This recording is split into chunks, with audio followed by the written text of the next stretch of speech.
see that I might not be able to help. But right. I'll see what I can do. But yeah. This dog is so cute. Well, the first few are your questions. Okay. But if you want to... You have it on? Okay. So, do you receive any dogs that have been victims of puppy mill breeding? You know, the way APA works is we end up with animals that were given as a stray or a surrender to Town Lake Animal Center, and then end up on the euthanasia list over there, and then we take them. So really, we don't usually get a very good history on them because they've kind of been through the system. And there are a couple that you can tell they've had a pretty, you know, bad past, but you can't really nail it down to anything. So I don't think we get too many, because we don't usually get a lot of small breeds. Right. But I'm sure we've got a couple that came through. Mildred was our most recent one. Oh, okay, yeah. Yeah, we had a, what was she, Maltese, or Bichon? I don't even know. She's like 14, and she had been a breeder dog. And she was pretty bad shape, her cataracts and all that stuff. Right. Could you tell that she'd had a lot of litters, or? Yeah. You can tell she's been through them. I started to do some of my research because I'm the one that's doing puppy mills specifically, and I've like seen some videos on YouTube of dogs that they rescue and they do the raids, and they've had just litters their whole lives. Their bellies are like, it's pretty sad. Yeah, and then they're completely shut down, not well socialized. They're just little messes because they've never known like Monty here how to be petted or anything like that. You're such a lover. Okay, so the next question is, what kind of condition do you get most of your dogs in, like when they arrive, the ones that have been not treated so well? Sure. Well, like I said, because we get the ones that literally no liver shelter or rescue group wants, a lot of the ones that we get have some kind of behavioral or medical problem. You know, the most common ones are, you know, the cats have a URI. The dogs have, the dogs have like kennel cough, which is kind of like a cold. And then pretty much every cat we get has a URI. It's kind of like Animal Center will put them on the euthanasia list if they have them. awesome. Thank you, ma'am. Thank you. The larger, you know, the more serious stuff, parvo, a virus that puppies can get that's pretty serious, all the way to, you know, broken legs, you know, other things like that. So they all have a little something going on. So, do you get any animals that didn't sell at puppy stores, maybe, so the people are trying to get rid of them to shelters? You usually don't see that happening. They don't end up to us. And the reason why is because when Town Lake gets all these animals surrendered to them or brought in as a stray, if they don't pass their behavior and medical test, then they don't get to go into Town Lake's adoptions. All the other rescue groups in the Austin area can come in and grab them. So Bichon Rescue will probably come and grab all the Bichons. Yeah. You know, Pug Rescue comes and gets all the pugs, and those are the designer, you know, the designer breeds, the puzzles and stuff that they get pulled by those rescue groups. So by the time we come in, when everyone else has pulled who they want, we're left over with like, you know, 8-year-old Chihuahuas that have been someone's pet, instead of those designer breeds. So I'm sure it happens. You hear about it all the time, but the breed rescues usually end up with those guys. So, what is the process when people are like surrendering their pets, or the main reasons that they're giving animals up? You know, you start to learn the common reasons. People are saying they're moving, and for some reason they can't take their pet with them. People are losing their jobs, and they need to, you know, cut their budget, and they think cutting their pet out is one of their answers. A change in lifestyle. Might have a baby, might be getting married, the spouse or the baby, extra time, or they're not getting along. You didn't prepare them well. So those are kind of like the big ringers. And then you just get some people who have, you know, they've passed and the children don't, or, you know, whoever's the benefactor of the animal doesn't want it. So they end up at your shelter. So what is the average cost to shelter an animal? Like when they come in and... I mean, the cheapest is probably like $350 if they're not sick at all. Right. And then it can get up into the thousands depending on what they might have. I mean, our parvo puppies are up into the thousands probably. Bottle baby kittens, you know, are up there. And of course all the special circumstance ones, who need the surgeries and all that. And those are the ones you'll see us do special fundraisers for, because they're just ridiculously expensive for what they need. But I would say, like, if a perfectly healthy dog came in, we need to fix them still, usually. Vaccinate them, feed them every day, and all that good stuff. So it's in the hundreds. So what is the process for when someone brings an animal in and they've rescued them or they're a stray or whatever, like the checking in process? Sure.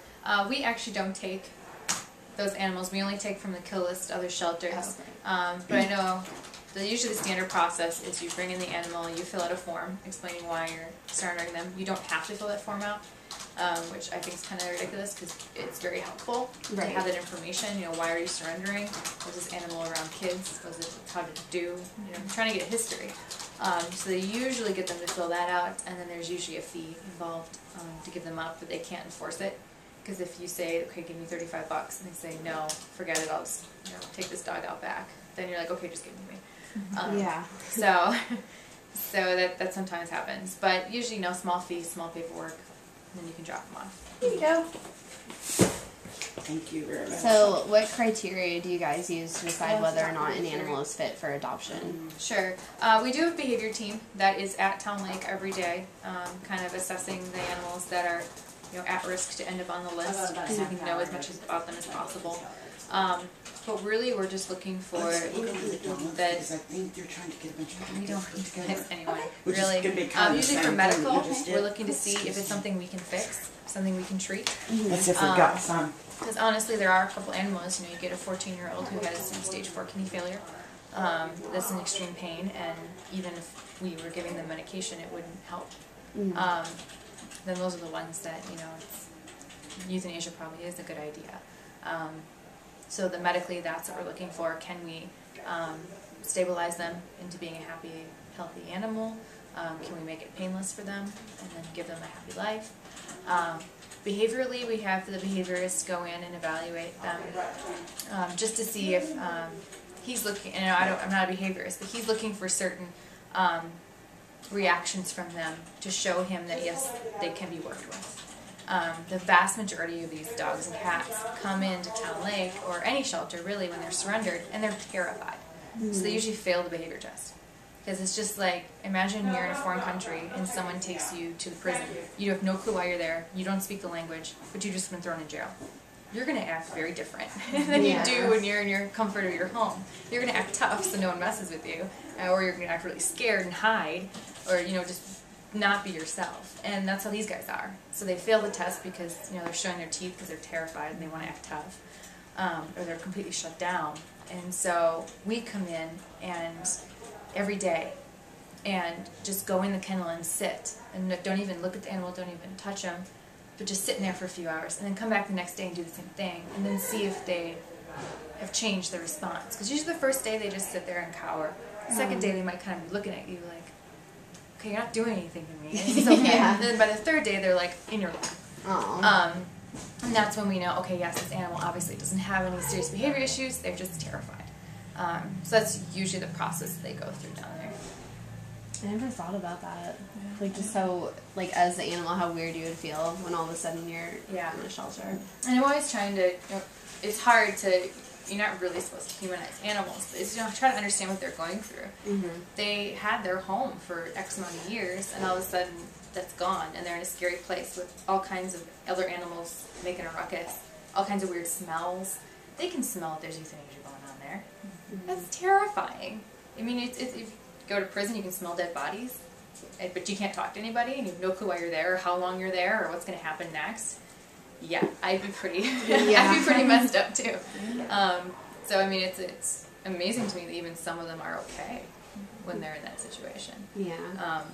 But we go in with that understanding and then try to help them out. So, do you, personally believe that pet euthanasia is wrong, even if the animal is suffering and not independent or happy like they used to be? Sure. I think euthanasia should be used for the same term we use it with humans, which is that the living creature no longer wants to live. Right. And so you end their life for them in a humane way. There are animals that I think medically, like I said before, if they're in the final stages of cancer, final stages of some kind of, you know, organ failure or something, and medication is no longer stabilizing them, then yes, that is the humane thing to do. I do believe in hospice care before euthanasia, so sure they have a terminal illness, but this certain medication stabilizes them, they're pain-free. Yes, they're probably going to die in the next few weeks, but they deserve those few weeks. They're happy. Let them have it. Where a lot of even owners will, their dog will be diagnosed with cancer, can't be cured, they'll put them down then and there. When I personally believe, you know, let them die naturally if it's painless to do so. Right. So, in like a typical week, how many animals do you think this facility receives? Oh wow. A lot. Yeah, it's in the hundreds. Oh wow. Lately. We're really working hard to make Austin no-kill, and even beyond Austin. We're starting to receive animals from other shelters in the surrounding areas because we just have that capacity to do so. I mean, I'm just trying to think, like we had 20 dogs come in last night. We're probably going to get another 30 dogs tomorrow. I thought the Bastards were coming tomorrow. Oh. Yeah. Wow. Sometime. Yeah, they're coming. They're supposed to come today, but they're coming tomorrow now, which is nice because we just brought in a bunch last night, so it gives us time to prepare. The reason why we're able to do this is foster care. Right. The vast majority of our animals go straight to foster care. They come here, they get their initial vet check, they get their dewormer, their vaccinations once over by the vet to make sure there's nothing going on, and then the foster parent comes and picks them up.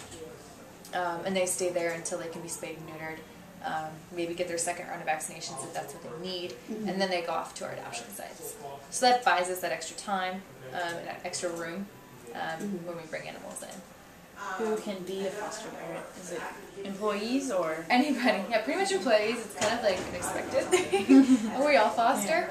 I mean, I have a foster cat in my laundry room right now. It's the biggest closed up area I have. So laundry room's big, don't worry. It's not like I'm finding her. But you apply to be a foster. You fill a little application, and then someone calls you and just talks to you about your living situation. Make sure you have the right expectations.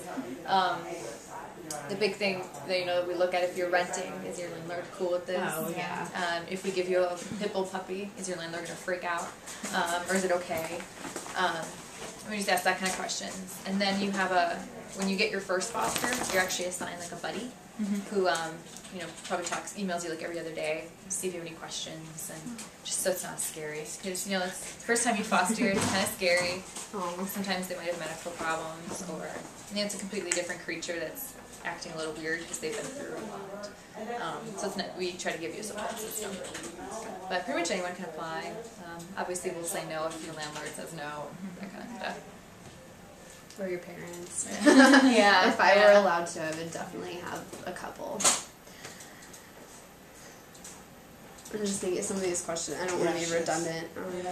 Tessa, I'm gonna. So how could just people in general get the message out about animal rights and stop, like abuse and puppy mills and those kind of things? Like just regular people. Yeah, regular people. The big thing that I think a lot of shelters forget to focus on is the positive message.